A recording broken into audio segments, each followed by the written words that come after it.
named Stanley. Stanley worked for a company in a big building where he was employee number 427. Employee number 427's job was simple.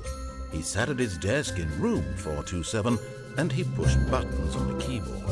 Orders came to him through a monitor on his desk, telling him what buttons to push, how long to push them, and in what order. This is what employee 427 did every day of every month of every year. And although others might have considered it soul-rending, Stanley relished every moment that the orders came in, as though he had been made exactly for this job. And Stanley was happy. And then one day, something very peculiar happened. Something that would forever change Stanley. Something he would never quite forget.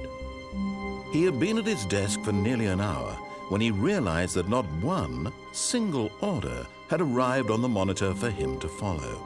No one had showed up to give him instructions, call a meeting, or even say hi. Never in all his years at the company had this happened, this complete isolation. Something was very clearly wrong.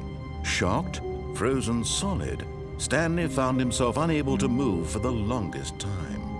But as he came to his wits and regained his senses, he got up from his desk and stepped. All of his co-workers were gone. What could it mean? Stanley decided to go to the meeting room. Perhaps he had simply missed a memo.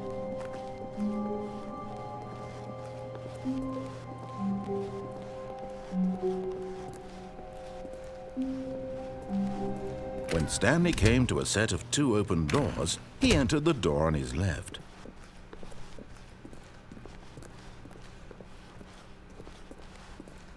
Yet there was not a single person here either.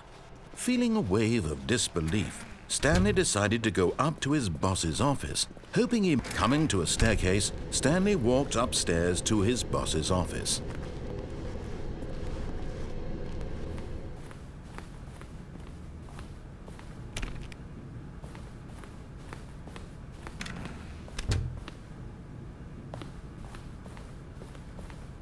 Stepping into his manager's office, Stanley was once again stunned to discover not an indication of any human life. Shocked, unraveled, Stanley wondered in disbelief who orchestrated this, what dark secret was being held from him. What he could not have known was that the keypad behind the boss's desk guarded the terrible truth that his boss had been keeping from him. And so the boss had assigned it an extra secret PIN number, 2845. Yet incredibly, by simply pushing random buttons on the keypad, Stanley happened to input the correct code by sheer luck. Amazing. He stepped into the newly opened passageway.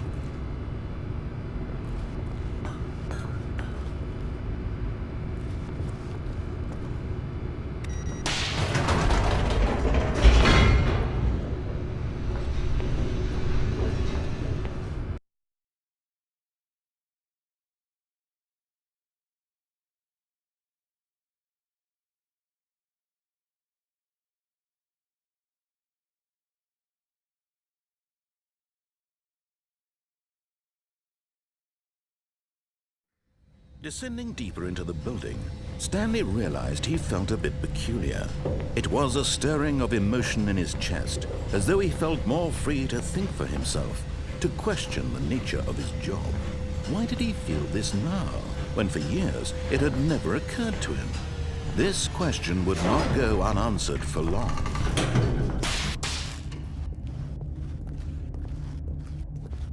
Stanley walked straight ahead through the large door that read Mind Control Facility. Although this passageway had the word escape written on it, the truth was that at the end of this hall, Stanley would meet his violent death.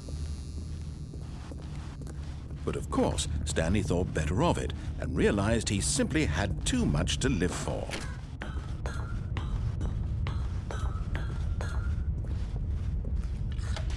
The lights rose on an enormous room packed with television screens.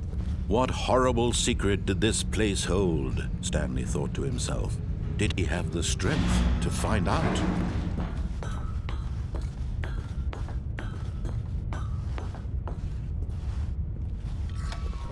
Now the monitors jumped to life, their true nature revealed.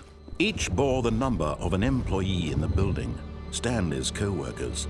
The lives of so many individuals reduced to images on a screen, and Stanley, one of them, eternally monitored in this place where freedom meant nothing.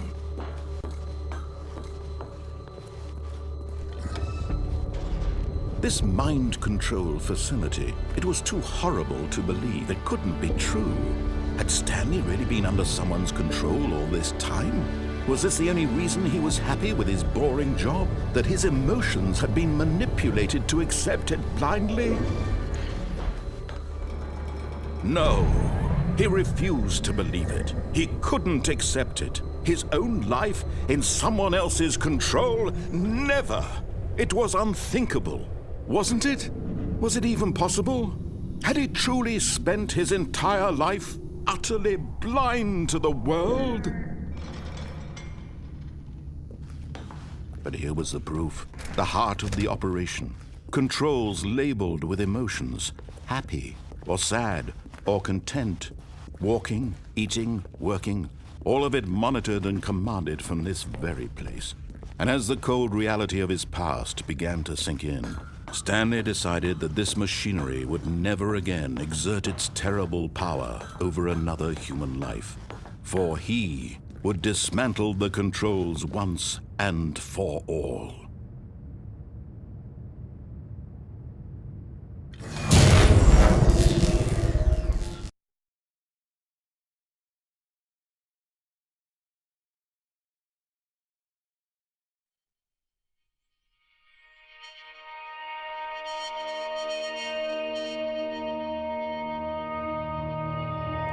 Blackness and a rising chill of uncertainty. Was it over? Yes!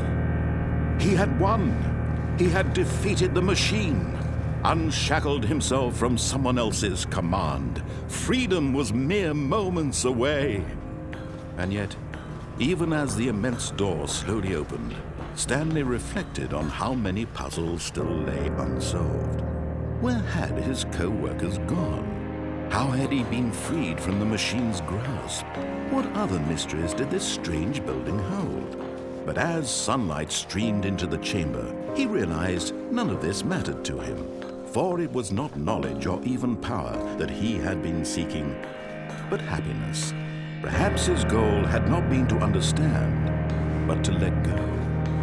No longer would anyone tell him where to go, what to do, or how to feel. Whatever life he lives, it will be his. And that was all he needed to know. It was perhaps the only thing worth knowing. Stanley stepped through the open door.